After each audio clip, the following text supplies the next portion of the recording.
Myanmar's military says the third and final round of its elections will be on the 25th of January. The army is preparing for the vote 5 years after it ousted the last elected government, triggering a civil war.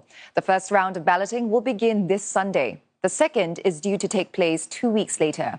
The military claims the polls are a return to democracy, though many critics fear it will be a sham election.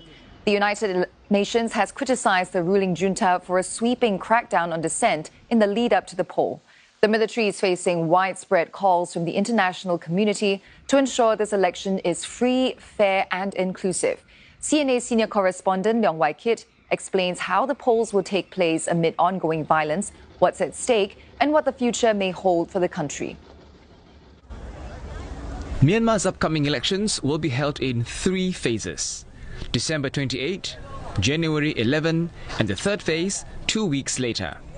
The staggered schedule reflects the country's continuing instability, with conflict and violence still raging in several regions of the country.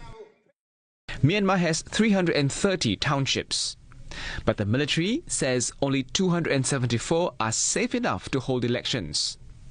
Of these, 102 will vote in Phase 1, 100 in Phase 2, and the rest in Phase 3. It's not unusual for parts of Myanmar to be excluded from elections. Even in past polls, fighting had prevented some areas from voting. But this is the first time that such a large number of townships are being left out, and the first time polls are rolled out in phases. The number of political parties has also dropped sharply. In 2020, there were nearly 100 registered parties.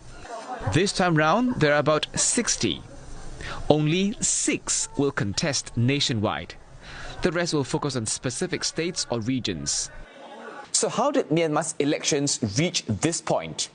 For one, the military rewrote electoral laws, a move widely seen to weaken opponents. Political parties need a minimum number of members, officers and funds across the country to contest nationally. The voting system has also been tweaked in ways critics say could favour the military-backed Union Solidarity Development Party, or USDP. But beyond questions of fairness, there's a bigger issue, and that's the legitimacy of the polls. Even if only 1% were to cast a ballot, the junta would shamelessly use it as a claim to legitimacy. So that's why our message, therefore, is very not simply a call to boycotts. It is also a call to refuse complicity in the military's attempt to entrench its power through the stage performance. ASEAN has urged the military to ensure polls are free, fair and inclusive. As a bloc, it will not send an official observer mission out of concerns that doing so could legitimize the vote.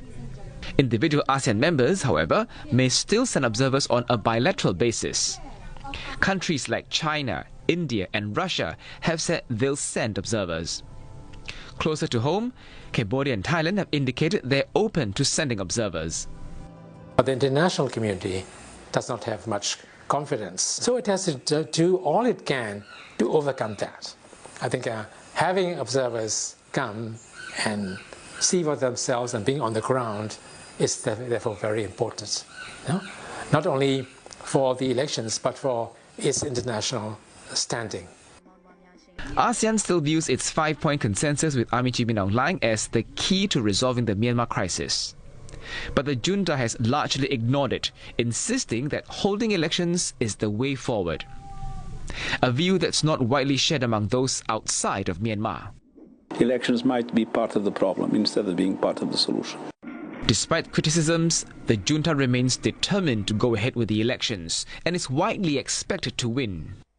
The way everything is set up, the number of parties, the parties who are, let's say, inclined towards the regime, and the absence of the old previous opposition parties, party in power,